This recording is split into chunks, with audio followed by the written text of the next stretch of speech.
What's going on, guys? Dan back here with the Regular Guy Garage. So as you know, I said in the last video, we were going out racing with the Mustang, and we did just that yesterday. I wanted to film an intro and stuff yesterday, but by the time I got home from work, I threw the car in the trailer, went down there. I got all the races on my GoPro, so what I'm gonna do is go over each race, the time I ran, and then the adjustments that I made after, and I will say I'm pretty pleased with how the car ran. It performed pretty much how I expected it to, maybe even exceeded my expectations a little bit, especially on the mile-an-hour side. But so the car's back home in the garage.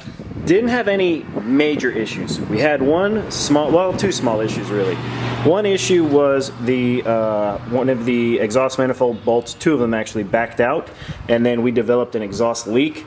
Anyway, I'm gonna take the exhaust manifolds off because I need to pull the plugs out, and I want to do a timing check on the plugs, but also I'm going to go to a colder plug. And the reason I'm going to do that is because at the top end the car started breaking up a little bit, about 5,700, mainly in second gear, a little bit in third gear. So, and I honestly think that it had to do with the spark plugs. I'm running, I'm pretty sure this is just like a stock heat range, so I'm going to go down a heat range into one heat range colder, and then we'll see how that goes our next time out. So you have to excuse my voice a little bit. Like I said, last time I had pollen. This time's from work. For those who don't know, I am in the Army. And we had an airborne operation. I'm a jump master. It requires us to do, I wouldn't say yelling. We have to talk loud over the, aircraft and stuff like that. So that's why my voice kind of seems a little rough today, plus I'm a little drained. Anyway, let's go over the races, right? So we went down the Thunder Valley Dragway. The place was packed, actually, and it was a lot of fun. There's a lot of cool cars there. They were doing bikes. They were doing all kind of stuff. I kind of love that track, too. It's a nice little, local track, but it draws a huge crowd. I mean, it's a nice little track. So let me go over the setup really quick for those maybe who don't know, who are seeing this car for the first time, or if you forgot. This car has a 331 stroker built by me. It has forged internals. It's the whole scat setup, Icon pistons, trick flow, 90 millimeter intake with a 75 millimeter throttle body. It has an Comp Cam's XE274 cam, and then Blueprint engines, 190cc heads, and then the On3 76 millimeter turbo kit. As for the transmission, C4 trans, 3500 stall converter, and it's got a 411 rear, or 410. Well, that's pretty much it. Suspension wise, I got some strange adjustable coilovers in the front, and then Team Z drag springs in the rear, and Viking double adjustable shocks. Anyway, guys, here's the video of the very first pass that the car did down at Thunder Valley.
Dragway was actually relatively close to what the car actually ran. Let me get the time slip here. So I did run 3 times.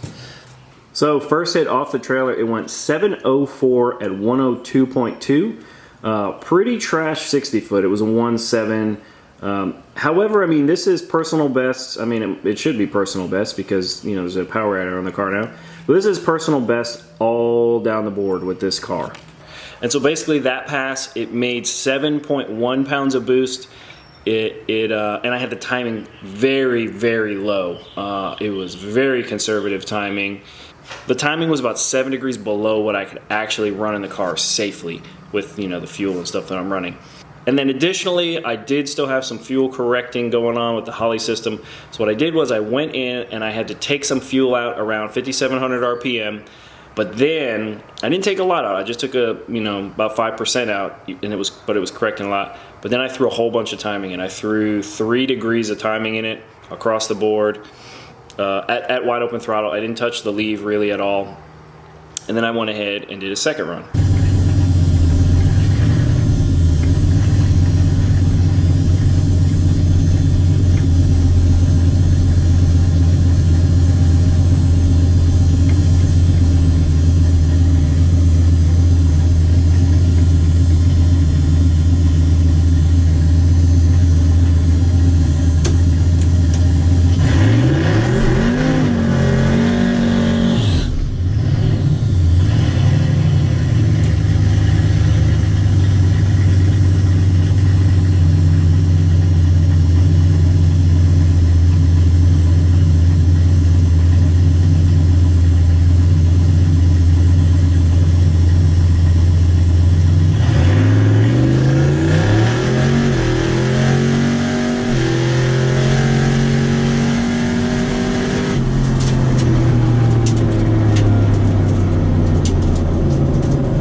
And so the second run, I felt it right away. It was much quicker. Plus I looked down at the phone, which showed the draggy time slip, and I saw it was in the 6s. So I was pretty hyped up after that.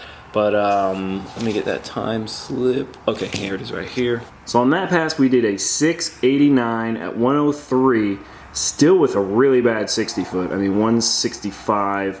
You know, 689, I wanted to get in the 680s, really happy with it.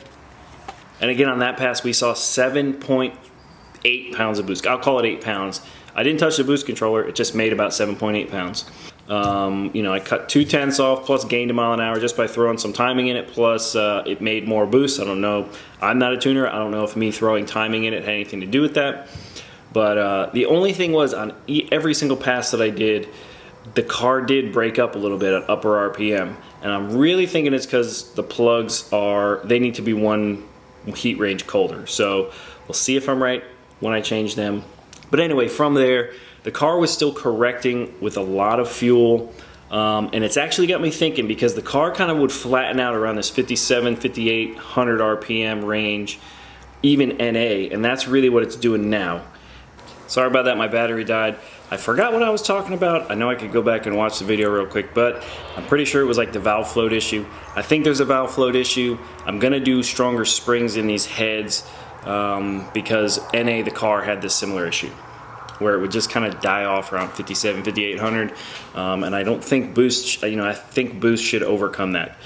Anyway, after that, pulled a little more fuel out of it, even though I was still seeing the same kind of correction factor. And then I added 1.5 degrees of timing into it. So that's 4.5 degrees total from where I was with the car. And I saw almost 8 pounds on that one. I took the boost controller and clicked it like maybe 1/8 of a turn in the positive. So I think that probably gave us, maybe a 1/4 pound or 1/2 pound more boost. Only thing is I forgot to data log the last race, so I don't have a data log to see what the car was doing as far as boost or fuel or spark or anything like that. So I'm gonna literally have to run it the same exact way to get that data. However, the car went a little quicker.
So here is the last time slip. As you can see, the 60 foot drastically improved. It went to a 159, and then we ended up going 681 at 103.6.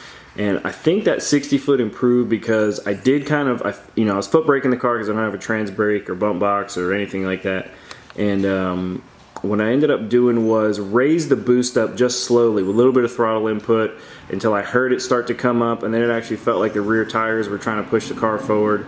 And that's when I let off the brake. That's why I had such a long reaction time. That's when I let off the brake and the car took off much better. And again, each of these 3 passes, personal bests on every single number. Actually, I think I had a 60 foot faster than that previously. But personal best across the board, and I mean 681 at almost 104 miles an hour. I'm really happy with that, considering this boost is still turned way down. I'm confident I can still throw timing into it, and yeah, I'm shifting at between 58 and 6,000. Like I said, it kind of falls off, plus it was breaking up a little. So in reality, I'm really curious if when I do that plug change, even if I did a plug change and valve springs, I think it would just go faster right as it is, maybe another 1/10. Because I can feel it going down the track. I can feel it, and then it'll start to break up, but then at the same time, it'll almost it'll hesitate, like pick up and go, pick up and go, pick up and go, except for in third gear. In third gear, it just freight trains. It just, once I've shifted into third gear, it just freight trains all the way through the finish line. So first things first, I'm gonna get these exhaust manifolds pulled off. That'll be the next video. Get them pulled off, get the turbo pulled off, change the plugs, read the plugs first, but then change them anyway to a colder plug. Because I was gonna get the colder plug off the start, but I was like, let me just go with these and then see. But I'm like 90% confident a colder plug will fix the breaking up issue up top. Outside of that, I mean, the car, survived, no leaks outside of that exhaust leak. I'm also gonna get rid of that gasket and just put copper RTV, because that's what they say to do anyway. Other things I still need to take care of. One, this car definitely needs a cage, or at least a roll bar. I want to try and get that done before Ford takeover. I don't think it's going to happen. Materials are just not there. Companies are backed up, and that's a solid amount of work to try and get done in we're talking a few weeks now. So just to say here, my goal for the next time out is to back up that 680, but that 681, just blow right through it and go 679 at least or better. And I think with my leave getting better, right? Say I was to, try and bring that boost up a little higher when granted it's foot braking, but I'm pretty sure I can get it to leave a little bit harder. And to be quite honest, I guarantee you if I threw a trans brake on this car, I think just a trans brake right there with a 2-step, which there's a 2-step built into the Holly, so I wouldn't really need to do anything except hook it up. A trans brake with a 2-step, as long as it hooked up, I guarantee you this car would be 660s at least, at a minimum, I think. And on its current setup. Then you crank the boost up. I mean, I might be creeping up on that 599 that I've been trying to get quicker than I know. It'd be really cool to get it on this setup, but I don't know. We'll see. That's gonna be it for this video. Hope you guys like the video. If you do, give it a thumbs up. If you're new to the channel, be sure to subscribe. If you want to follow the journey of this budget built, not pretty fox body, going as fast as we possibly can. As always, thanks for watching. Take care, and we'll see you on the next one.